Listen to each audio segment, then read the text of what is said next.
Because of the risks to the traders from operating on the surface, and because now we've got an awful lot of stuff that we've bought that's just hanging around on the surface, which could be subject to thieves, I like to move my trade depot underground. So let's just fast forward in time and I'll show you how my underground trade depot looks. Right, the next thing I want the miners to do is to make us an underground trade depot.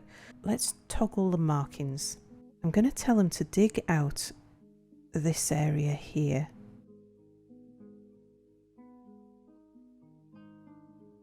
I want one pathway to the outside world, so that is probably, we'll do it along this horizontal here. Now I want to figure out where I want them to break the surface. Let's put the cursor in the middle of the path and go up to the surface.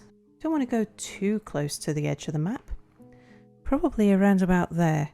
And we'd need to channel. I don't want them to start this yet, so I'm just going to put it on marker. And so if that is sort of the entranceway, let's make it maybe a little bit bigger. And then we want it to come down.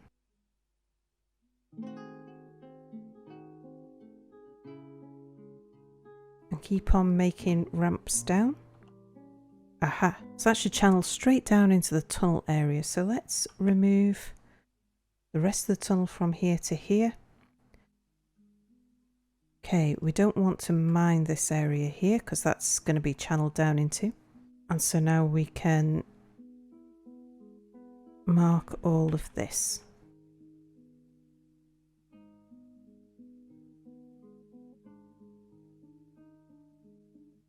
Okay, dwarfs, off you go.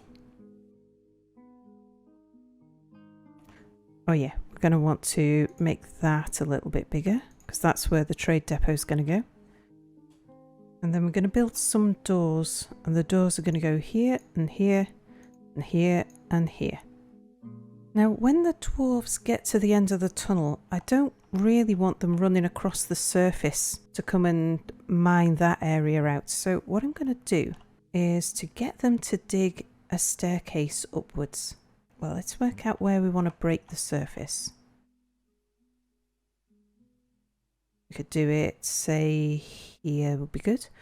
So we'll say a downstair, and let's put this, yes, marker only, that's good. Downstair there, then an up downstair from here to there, and then an upstair there, and then we'll get them to dig that bit.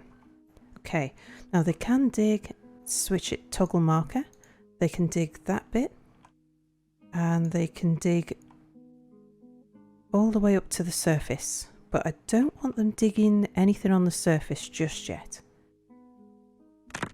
Okay, so they've dug as far as I'll allow them to at the moment. Forbid passage. Right, so now we're going to say we'll toggle that, and we can toggle those as well. Let's follow this dwarf. So it's F for follow. There we go. Yep. And he's gone, he's dug quite happily from the top downwards.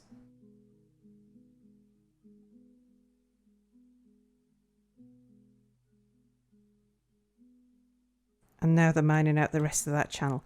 So if we have a look now, should see that they can path all of the way down. Yes, they can. I do want them to remove the ramps that they've left here. Oops, I left that on standard. There we go. Let's go and build the trade depot first. So we'll build a depot. We'll put it there. Now I would like to make it out of blocks, and I've had our mason making blocks out of chert.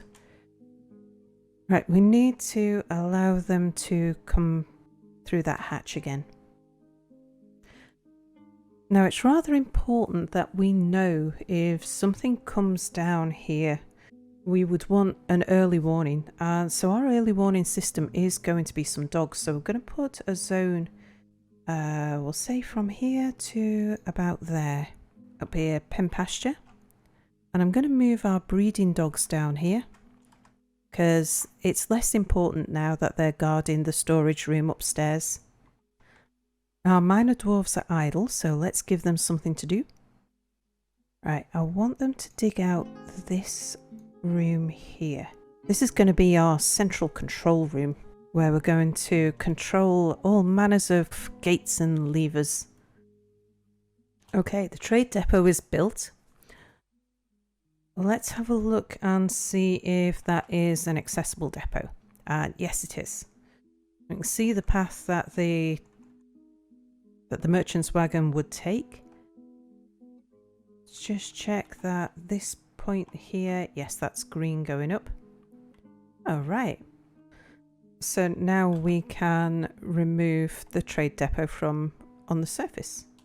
Oh, if we have a look at this one, we can see that that's an inaccessible depot, because now we've removed the path from the outside of the island to the inside of the island.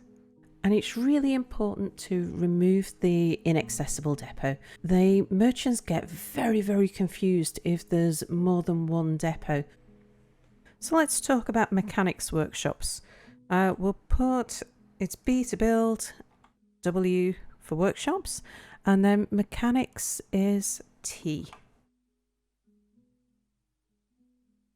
We'll put that over here near the door, but with a gap around it, just because that's how I like to do it. I'm going to make this one out of chert blocks. And we're going to need a mechanic to build it. So let's see, we do have one very good mechanic, and that is Uruzrun. Let's take him off stone detailing and masonry. And stone crafting, so that will be his main job. He'll finish the image that he's working on, and then he'll go and build that mechanics workshop. Okay, here comes Uruz to build the mechanics workshop. And he's done it. So now let's add a task. The mechanic can do two things. He can make rock mechanisms and he can make traction benches. Now I want him to make rock mechanisms. Out of any rock, put it on repeat. We'll set up a workflow with Alt W and Shift A. Mechanisms of rock. I like to make mechanisms in groups of 3. So I'm going to say 6 to 9. And we'll let him get on with those. Now Uruz has created a bunch of mechanisms, and there's something that we want to be doing with those mechanisms. Now the first thing we want to do is to get our base secure, properly secure. There are some creatures that can smash down doors, and the most risky of those creatures is the weirbeasts. We want to make sure that if we get a weirbeast, that weirbeast doesn't come and destroy the doors and just run rampant around our base. And we're going to do that using gates. So let's build a gate. So it's B for build and G for gate. It's actually called a bridge. All right, we need to move the cursor to where we want it. I'm going to put a bridge right there, a gate right there. And we have to use the U, M, H and K keys. So I want it to be too tall. And I'm going to have it down there, and then K, K, K, K. And that's going to be the size of our gate. So we want that bridge to raise and to form a wall when it's triggered. So at the moment, the default is to retract. And so it is W, A, D and X to determine the direction in which it's going to raise. You can see these here. And S will just make it retract. Retracting isn't of any use at all in a situation like this. Retracting means that the floor disappears when somebody pulls the lever that triggers it. Now that's good if you have a bridge that's over a pit, but we don't want a bridge over a pit. We want a bridge that raises and forms a wall. So we want the bridge to raise to the north. So that's W. So the bridge now, when it's closed, will form, this bottom piece will raise, and this will become a solid wall. And enter. We want to make it out of chert blocks. We need 3. There we go. It'll take an architect to come down and design it, and then because we're making it out of blocks, it will require somebody to come and construct it. Okay, the bridge has been built. Now, to activate that, to make it behave as a gate, we're going to need a lever. So we want to build capital T for traps and then L for lever. And let's place it, I think we'll have it here. We need a mechanism to make the lever. Okay, the lever has been built. So if we click on that lever now, we can add a new task. And these are all of the things that you can link to levers. So bridges, which is what we're going to want to do. Cages, chains, doors, floodgates, hatches, wall grates, floor gates, vertical bars, floor bars, supports. So all of these different things are things that can be activated. Their state can be changed when a lever is pulled, and we'll look at these in one by one as we go through, but there's certain things that we'll just talk about now. So for the moment, we want to link this up to a bridge. We've only got one bridge, so it will select the bridge that we have available. And we'll say yes. Now it needs 2 mechanisms. I've actually got some quite good quality mechanisms there. That's because Uruz is a really good mechanism maker. He's a really good mechanic. Right, we'll just allow them to do that. We can have a look and see if the bridge has been connected by clicking on the lever, and it has. So what I'd like to do now is to test that lever. I'm going to give it a name because we're probably going to end up with a lot of levers, and I'd like to know which one's which. So Control N to name it, and I'm going to call this the front door. Now let's add a task and capital P to pull the lever. Let's see what happens. It'll take a little while for a dwarf to get down here. There we go. And the bridge is closed. So let's talk about doors. We have 3 settings with the door. We can forbid passage, which will stop any movement of any person or animal through that door. We can keep it tightly closed. That will allow the movement of intelligent creatures through the door. So dwarves, elves, your visitors, they can pass through, but animals can't. And I am going to set all of these so that pets can't pass through. Now pets can tailgate, so if a pet really wants to get through that door, they can get through the door at the same time as an intelligent creature. So if a dwarf is making its way through the door and there's an animal stood right next to it, then the animal can dart through at the time that the dwarf's got the door open. And the third setting, S, for set as internal. That's it's a bit of an unusual one, not one that you'll use very often. The easiest way to explain it, if we head down to the dining room. Right, we've got some doors here that are waiting to be built. Someone's just gone off to get the doors. Now, let's select the table. There it is. Okay. So we want to resize the dining room now. Let's make it as big as it can be. You see how it's not spilling out of the door because the doors are defining where the room is. The room can't be any bigger than the walls and the doors. If we were to set these doors as internal, which we can't do until they've built them, then that would allow the room to spill out onto the corridor. So an internal door doesn't restrict room size in the way that a normal door does. Let's get back upstairs to the door we were looking at. If we were to be invaded now by, let's say, goblins, because those doors are not forbidden, that means that a goblin could pass through that door, and once an enemy creature has passed through the door is no longer ours to be able to control. We have to have a dwarf walk back through it again for it to come back within our control. But if we forbid it, then a goblin couldn't walk through it, so it will keep our base secure. However, there's quite a lot of creatures that are perfectly capable of destroying doors, including werebeasts, and werebeasts are the thing that we're most worried about just at this moment, because it's almost about time we had an attack. But a bridge, what I'm using as a gate, in fact, let's name that. You are the front door. Our front door here, because it is a bridge, I tend to call them gates because I use them as gates rather than bridges. When that's closed, that is an indestructible item. When it's open, it can be destroyed by some creatures. Let's pull it because we don't actually want to leave it closed. So an animal like a dragon that breathes fire, extremely hot fire. There we go. It's passable again.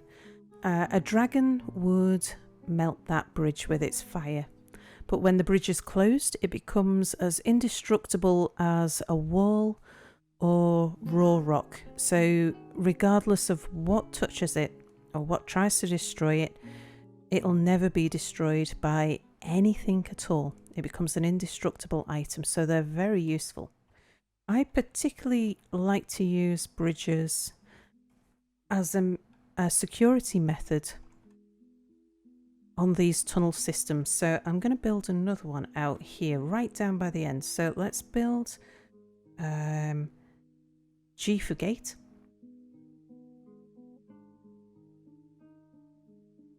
And then it's U to make it taller, and K to make it wider.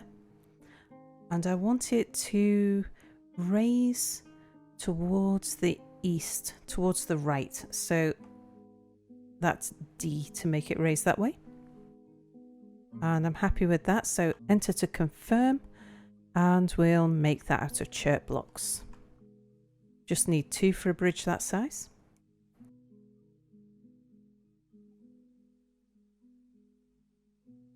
Okay, we're going to need a lever to operate that bridge. So that is B for build, capital T, Shift T for traps, and L for levers. And I think I'll put that, it's the furthest to the left, the furthest west that I'm going to have any levers. So I'll put it there. We need a mechanism. Okay, that bridge has been built. So now let's link this lever, the far west lever, to link to a bridge. It defaults to the first bridge on the list, but if you use the minus key, it'll take you to the most recent bridge that's built. It's easy when you've only got a list of 2, but I may end up with lists of very many. Okay, couple of mechanisms. And I can even name that bridge Control N, and you are the far west gate. Okay, has that been? No. So if you click on the lever and it says link a building to a trigger, that means that they haven't finished connecting it yet. We'll know when it's done once that's changed. I've put a lot of gates in here, and that is useful for if we get an attack by either a fast moving beast, we can close all of the gates and hope to trap it between some of the gates somewhere. Or if we get a large army coming in, then we can split the army, we can trap them as they travel down the tunnels, and we can allow some of them to come through a bit at a time, and as we build our military up, we'll be able to control how many our military are taking on at any one time. But for that to work, I need to link these levers to those bridges. Well, I hope you liked the episode. There are a lot more things that you can do with bridges, and a lot more other types of mechanisms that will control passage both of the creatures and fluids like water and magma. We'll cover some of those in a later episode. Thanks for watching. Bye for now.